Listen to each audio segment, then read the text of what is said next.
Hello friends, मैं आज एक और अनसुनी रहस्यमयी कहानी लेकर आप लोगों के सामने आई हूँ। ये कहानी पूर्ण रूप से काल्पनिक है, केवल मनोरंजन के लिए बनाया गया है। एक अनोखी खोज, वक्त की कैद, अनजाना सफ़र। एक छोटे से पहाड़ी गांव रूपनगर में एक पुरानी हवेली थी जिसे लोग भूत बंगला के नाम से जानते थे।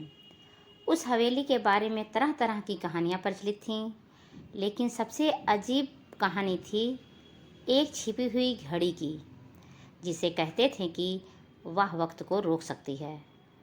कोई नहीं जानता था कि यह घड़ी कहाँ थी या क्या यह सच में मौजूद थी। रोहन, एक जवान इतिहासकार, रूपनगर आया था पुरानी हवेलियों और उनकी कहानियों पर शोध करने। जब उसने भूत बंगला के बारे में सुना तो उसकी जिज्ञासा और बढ़ गई। वह जानता था कि यह सिर्फ अंधविश्वास नहीं, बल्कि इसमें कुछ सच्चाई छिपी है।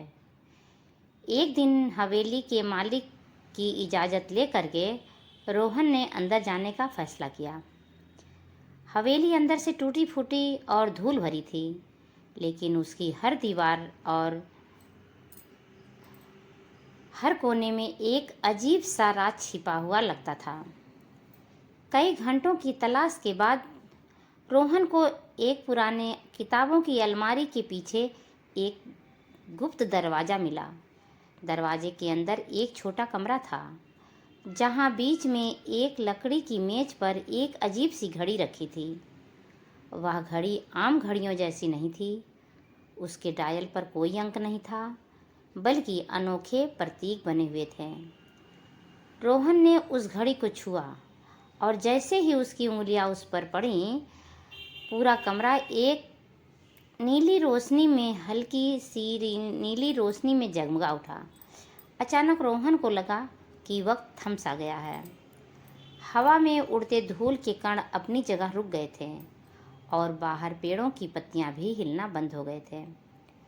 रोहन को विश्वास नहीं हुआ। उसने घड़ी को गौर से देखा। उसके बीच में एक छोटा सा स्विच था। जब उसने वह स्विच घुमाया तो समय फिर से चलने लगा। रोहन को समझ आ गया था कि उसने क्या खोज लिया है, वक्त को नियंत्रण करने वाली घड़ी। रोहन ने घड़ी को लेकर के हवेली से बाहर निकला, लेकिन उसके मन में कई सवाल थे। इस घड़ी का निर्माता कौन था? इसका असली उद्देश्य क्या था?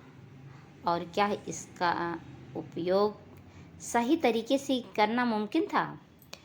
उसने फैसला किया कि वह इस घड़ी का इस्तेमाल सिर्फ ज्ञान और अच्छे कर्मों के लिए करेगा। उसने वक्त को रोककर कई ऐतिहासिक घटनाओं को नज़दीक से देखा, पुराने रहस्यों को सुलझाया और दुनिया को और बेहतर तरीके से समझा। लेकिन उसने हमेशा इस राज को अपने तक ही रखा, यह जानते हुए भी कि कुछ राज अनकहे ही सबसे ज़्यादा शक्तिशाली होते हैं। Thank you.